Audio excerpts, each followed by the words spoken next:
Hi guys, welcome back to my YouTube channel. ನಾನು ನಿಮ್ಮ ಪ್ರಿಯಾ ಗೌಡ ಮಾಡುವ ನಮಸ್ಕಾರಗಳು. ಇವತ್ತು ಸೀ ಫುಡ್ ಸ್ಪೆಷಲ್ ಇದೆ.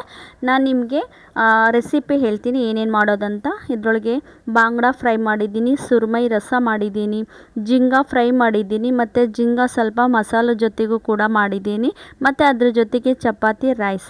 ತುಂಬ ಟೇಸ್ಟ್ ಇರುತ್ತೆ. ಪೂರ್ತಿ ಥಾಲಿ ಬಂದು ಇದು ಸೀ ಫುಡ್ದಿದೆ. ಇದು ಸುರ್ಮೈ ಕೂಡ ಫ್ರೈ ಮಾಡಿದ್ದೀನಿ, ಮತ್ತು ಬಂಬಿಲ್ ಕೂಡ ಇದೆ ಇದ್ರ ಜೊತೆಗೆ. ತುಂಬ ಚೆನ್ನಾಗಿರುತ್ತೆ, ಟೇಸ್ಟ್ ಇರುತ್ತೆ, ಈಸಿ ರೆಸಿಪಿ. 4-5 ಕಾಂದ ತೊಗೊಳ್ಳಿ, 2 ಆಲೂಗೆಡ್ಡೆ ಮತ್ತು 2 ಟೊಮೊಟೊ. ಇದನ್ನು ಸಣ್ಣಗೆ ಚಾಪ್ ಮಾಡ್ಕೊಳ್ಳಿ.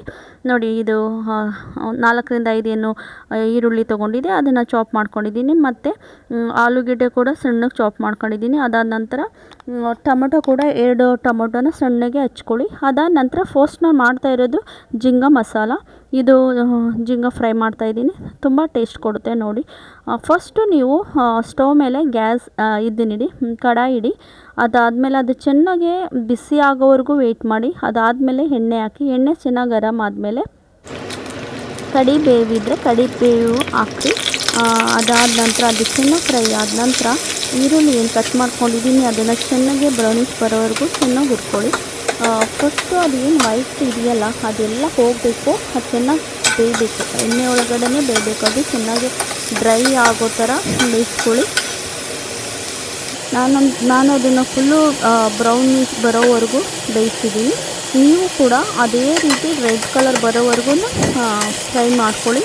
ಅದಾದ ನಂತರ ಇದ್ರ ಮೇಲೆ ಟೊಮೊಟೊ ಇದೆಯಲ್ಲ, ಟೊಮೊಟೊ ಹಾಕಿರಿ, ಮತ್ತು ಶುಂಠಿ ಪೇಸ್ಟ್ ಕೂಡ ಇಟ್ಕೊಂಡಿರಬೇಕು, ಅದನ್ನು ಕೂಡ ಹಾಕಬೇಕು. ಫಸ್ಟು ಇದೇನು ಟೊಮೊಟೊ ಇದೆಯಲ್ಲ ಅದು ಸ್ವಲ್ಪ ಚೆನ್ನಾಗಿ ಅದು ಕೂಡ ಎಣ್ಣೆಯಲ್ಲಿ ಕರಗೋ ಥರ ತುಂಬ ಚೆನ್ನಾಗಿ ಬ್ರೌನ್ ಬರೋವರೆಗೂ ಅದನ್ನು ಕೂಡ ಬೇಯಿಸ್ಕೊಳ್ಳಿ. ಅದಾದ ನಂತರ ಅದನ್ನು ಡಕ್ಕನ್ ನೀವು ಮುಚ್ಚಳ ಮುಚ್ಚಿಟ್ರೆ ಅದು ಬೇಗನೆ ಬೇಯುತ್ತೆ. ಬೆಂದಾದ ನಂತರ ಅದು ಹೇಗೆ ಸ್ಟಿಮ್ ಬರ್ತಾಯಿದೆ ನೋಡಿ, ಒಂದು ಸಾರಿ ನಾನು ಚೆಕ್ ಮಾಡ್ತೀನಿ ಅದು ಹೇಗೆ ಬೆಂದಿದೆಯಾ ಅಂತ. ಏಕೆಂದರೆ ಅದು ಸ್ಮೆಲ್ಲು ಈರುಳ್ಳಿ ಏನು ಜಾಸ್ತಿ ಹಾಕೋದ್ರಿಂದ ಇದಕ್ಕೆ ಜಾಸ್ತಿ ಈರುಳ್ಳಿ ಸಂಖ್ಯೆ ಜಾಸ್ತಿ ಇರಬೇಕಾಗುತ್ತೆ. ಈರುಳ್ಳಿ ಎಷ್ಟು ಮಾತ್ರ ಜಾಸ್ತಿ ಇದ್ದರೆ ಅದು ಟೇಸ್ಟ್ ತುಂಬ ಚೆನ್ನಾಗಿ ಕೊಡುತ್ತೆ. ಏನು ಜಿಂಗಾ ಮಸಾಲದ್ದು ಊರ ಕಡೆ ಏನು ಹೇಳ್ತೀರ ಅದಕ್ಕೆ, ಜಿಂಗಾಗೆ ಸೀಗಡಿ ಅಂತ ಹೇಳ್ತೀರ ಅಲ್ವಾ. ಇದು ಟೈಗರ್ ಫ್ರಾನ್ಸ್ ಇದೆ, ತುಂಬ ಚೆನ್ನಾಗಿದೆ. ಅದು ತುಂಬ ನಾನು ನಿಮಗೆ ಶೋ ಮಾಡಿದ್ನಲ್ಲ, ಇದು ಟೈಗರ್ ಫ್ರಾನ್ಸ್ದು. ನಾನಿವಾಗ ಅದ್ರ ಜೊತೆಗೆ ಆಲೂಗೆಡ್ಡೆ ಕೂಡ, ಟೊಮೊಟೊ ಆದಮೇಲೆ ಆಲೂಗೆಡ್ಡೆ ಕೂಡ ಹಾಕಿ ಚೆನ್ನಾಗಿ ಬೇಯಿಸ್ಕೊತೀನಿ. ಅದು ಚೆನ್ನಾಗಿ ಆಲೂಗೆಡ್ಡೆ ಸ್ವಲ್ಪ ಕಚ್ಚಾ ಇರುತ್ತಲ್ವ, ಹಂಗಂದ್ಬಿಟ್ಟು ಅದನ್ನು ಜಾಸ್ತಿ ಹೊತ್ತು ಸ್ಟಿಮ್ ಮಾಡಬೇಕು. ಅದಾದಮೇಲೆ ಇದು ಬೇಗನೂ ಕೂಡ ಆಗುತ್ತೆ. ಎಣ್ಣೆ ನೋಡಿ ಹೇಗೆ ಎಣ್ಣೆ ಬಿಟ್ಟಿದೆಯಲ್ವ, ಅದಾದಮೇಲೆ ಇವಾಗ ಬೆಂದಿದೆ ಅಂತ. ಇದ್ರ ಜೊತೆಗೆ ನಾನು ಸ್ವಲ್ಪ ಕಾಶ್ಮೀರಿ ಮಿರ್ಚಿ ಪೌಡರ್, ನಾರ್ಮಲ್ ಏನು ಸ್ಪೈಸಿ ಮಿರ್ಚಿ ಪೌಡರ್ ಅದು ಕೂಡ ಹಾಕಿದ್ದೀನಿ, ಮತ್ತು ಹಳದಿ ಪೌಡರು. ಅದಾದಮೇಲೆ ಊರ ಸೈಡ್ ಸಿಗುತ್ತಲ್ಲ, ಅದು ಏನು ವಿಲೇಜ್ ಸೈಡ್ ಅದೊಂದು ಮಸಾಲ ಬರುತ್ತೆ, ಮಾಲ್ವಣಿ ಮಸಾಲ ಅಂತ, ಅದನ್ನು ಕೂಡ ನಾನು ಹಾಕಿದ್ದೀನಿ. ತುಂಬ ಕಲರ್ ಕೊಡುತ್ತೆ, ತುಂಬ ಚೆನ್ನಾಗಿರುತ್ತೆ, ಟೇಸ್ಟ್ ಕೂಡ ತುಂಬ ಇದಿರುತ್ತೆ.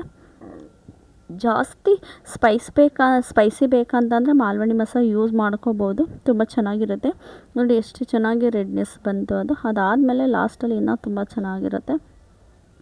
ಇದೆಲ್ಲ ಫ್ರೈ ಆದಮೇಲೆ ಅದುವರೆಗೂ ಏನು ನಿಮಗೆ ನೋಡಿ ನಿಮಗೆ ನಮ್ಮ ಉಪ್ಪು ಹಾಕ್ಕೊಳ್ಳಿ, ಎಷ್ಟು ಬೇಕು ನಿಮಗೆ ಟೇಸ್ಟಿಗೆ ಎಷ್ಟು ಬೇಕು ಅದನ್ನು ಉಪ್ಪು ಕೂಡ ಹಾಕ್ಕೊಳ್ಳಿ. ಅದಾದ ನಂತರ ಚೆನ್ನಾಗಿ ಬೇಯಕ್ಕೆ ಬಿಟ್ಬಿಡಿ, ಸ್ವಲ್ಪ ಹೊತ್ತು ಒಂದು 5 ಮಿನಿಟ್ಸ್ ಬೇಯಕ್ಕೆ ಇಟ್ಬಿಡಿ. ಇದು ಬಂದು ಊರಿನ ಸೈಡಿಂದ ತಂದಿರೋದು ಮಿರ್ಚಿ ಪೌಡರು, ಅದು ತುಂಬ ಟೇಸ್ಟ್ ಕೊಡುತ್ತೆ ನಾನ್ ವೆಜ್ಗೆ, ಅದನ್ನು ಹಾಕಿದ್ದೀನಿ. ಈಗ ಅದಾದಮೇಲೆ ಇನ್ನೂ ಕಲರ್ ಜಾಸ್ತಿ ರೆಡ್ ಕಲರ್ ಬರುತ್ತೆ. ನೀವು ಕೂಡ ಯಾವುದು ಇರುತ್ತೋ ಮಸಾಲ ಅದನ್ನು ನೀವು ಯೂಸ್ ಮಾಡ್ಬೋದು. ಅದಾದ ನಂತರ ಏನು ಜಿಂಗಾ ನಾವು ತೊಳೆದು ಕ್ಲೀನ್ ಮಾಡಿಕೊಂಡು ಲೈನ್ ಅದ್ರ ಮೇಲೆ ಹೊಡೆದ್ರೆ ಅದ್ರದ್ದೊಳಗಡೆ ಏನು ಕಚರ ಎಲ್ಲ ಇದೆಯೋ ಅದೆಲ್ಲ ತೆಗೆಯುತ್ತೆ. ಅದೆಲ್ಲ ಆದಮೇಲೆ ಕ್ಲೀನ್ ಆದಮೇಲೆ ಈ ಥರ ವೈಟ್ ಕಾಣಿಸುತ್ತೆ.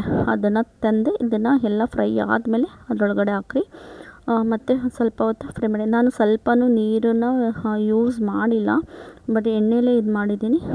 ಏಕೆಂದರೆ ನೀರಿಗಿಂತ ಈಗ ಏನು ಅದ್ರ ಡಕ್ಕನ್ ಕ್ಲೋಸ್ ಮಾಡಿದ್ದೆ ಅದು ಅದರೊಳಗಡೆ ಸ್ಟಿಮ್ ಆಗುತ್ತೆ, ತುಂಬ ಚೆನ್ನಾಗಿ ಬೇಯುತ್ತೆ, ಜಾಸ್ತಿ ಹೊತ್ತು ಆಗೋಲ್ಲ ಬೇಯಲಿಕ್ಕೆ. ನಾನೀಗ ಅದರ ಡಕ್ಕನ್ನು ಕ್ಲೋಸ್ ಮಾಡಿದ್ದೀನಿ. ಮತ್ತೆ ಒಂದು ಸರಿ ಚೆಕ್ ಮಾಡಿದೆ, ಅದು ಇನ್ನೂ ಸ್ವಲ್ಪ ಬೇಯಬೇಕಿತ್ತು. ಹಂಗಂದು ಮತ್ತೆ ನಾನು ಅದನ್ನು ಈಗ ಡಕ್ಕನ್ ಕ್ಲೋಸ್ ಮಾಡಿದ್ದೀನಿ. ಅದಾದಮೇಲೆ ಏನೂ ಹಾಕೋಂಗಿಲ್ಲ, ಸ್ವಲ್ಪ ಧನಿಯಾ ಪೌಡ್ರ್ ಅಷ್ಟೇ ಹಾಕೋದಿರುತ್ತೆ. ಅಷ್ಟರೊಳಗೆ ನಾನು ಇನ್ನೊಂದು ರೆಸಿಪಿಗೆ ನಾನು ಇವಾಗ ಎಲ್ಲ ಮಸಾಲ ರೆಡಿ ಮಾಡ್ಕೋತೀನಿ. ಅದೇನಂತ ಹೇಳ್ತೀನಿ. ಇದು ಬೇಯೋ ಅಷ್ಟರೊಳಗೆ ಇನ್ನೊಂದು ನೋಡೋಣ. ಇದು ಸುರಮಯಿ ಮತ್ತು ರಸ ಮಾಡೋದು. ಇದಕ್ಕೆ ನೋಡಿ ಬ್ಯಾಡಗಿ ಮೆಣಸಿನ್ಕಾಯಿ, ಧನಿಯಾ, ಟೊಮೊಟೊ ಮತ್ತು ಅದಕ್ಕೆ ಈರುಳ್ಳಿ, ಇದು ಎಷ್ಟು ಬೇಕೋ ಅಷ್ಟನ್ನು ಇದು ಮಾಡಬೇಕು.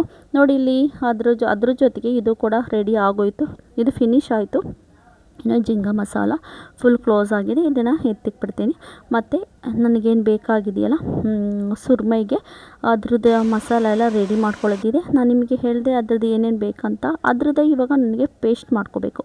ಅದು ಪೇಸ್ಟ್ ಆದಮೇಲೆ ಹೇಗೆ ಅದ್ರದ್ದು ಮಾಡಬೇಕು ಸುರಮೈದು ಕಲ್ವನ, ಅದನ್ನು ನಾನು ನಿಮಗೆ ಹೇಳ್ತೀನಿ.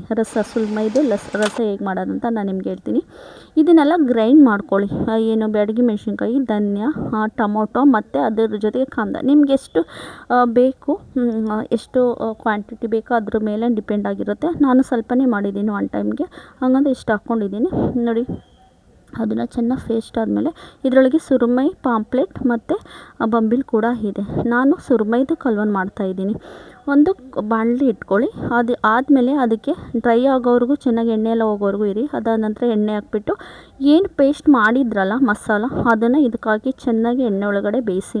ಅದು ಹಸಿ ಎಲ್ಲ ಹೋಗಬೇಕು. ಚೆನ್ನಾಗಿ ಫ್ರೈ ಆದಮೇಲೆ ಅದಕ್ಕೆ ನಿಮ್ಗೆ ಎಷ್ಟು ನೀರು ಬೇಕೋ ಅಷ್ಟು ಹಾಕ್ಕೊಳ್ಳಿ. ಅದಾದ ನಂತರ ನಾನಿಲ್ಲಿ ಕೋಕಮ್ ಅಂತ ಸಿಗುತ್ತೆ, ಅದಿಲ್ಲ ಅಂತಂದರೆ ನೀವು ಇಂಬ್ಲಿ ಅಂದರೆ ಹುಣಸೆ ಹಣ್ಣಿನ ರಸ ಕೂಡ ಬಿಡ್ಬೋದು. ಅದಾದ ನಂತರ ನಿಮ್ಗೆ ಎಷ್ಟು ಬೇಕೋ ಅಷ್ಟು ಉಪ್ಪು, ರುಚಿಗೆ ತಕ್ಕಷ್ಟು ಉಪ್ಪು ಕೂಡ ಹಾಕ್ರಿ. ಅದಾದ ನಂತರ ನಾನು ಇಲ್ಲಿ ಪಾಂಪ್ಲೆಟ್ ಪೀಸ್ ಕೂಡ ಹಾಕ್ತಾಯಿದ್ದೀನಿ, ಸುರಮೈ ಪೀಸ್ ಕೂಡ ಹಾಕಿದ್ದೀನಿ.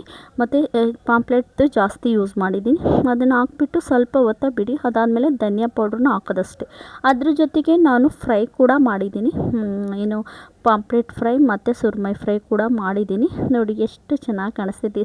ನೀವು ಕೂಡ ಟ್ರೈ ಮಾಡಿ, ಹೇಗಿದೆ ಅಂತ ಕಮೆಂಟ್ಸ್ ಮಾಡಿ. ಸಬ್ಸ್ಕ್ರೈಬ್ ಮಾಡ್ಕೊಳ್ಳಿ. ಯಾರ್ಯಾರು ಸಬ್ಸ್ಕ್ರೈಬ್ ಮಾಡ್ಕೊಳ್ಳಿ ಪ್ಲೀಸ್ ಸಬ್ಸ್ಕ್ರೈಬ್ ಮಾಡಿ. ಮತ್ತು ಇದೇ ಥರ ರೆಸಿಪಿ ಮಾಡಿ ನೀವು ಕೂಡ ಟೇಸ್ಟ್ ಮಾಡಿ ಮತ್ತು ಹೇಗಿತ್ತಂತ ಕಮೆಂಟ್ಸ್ ಮಾಡಿ. Thank you so much guys. Thank you so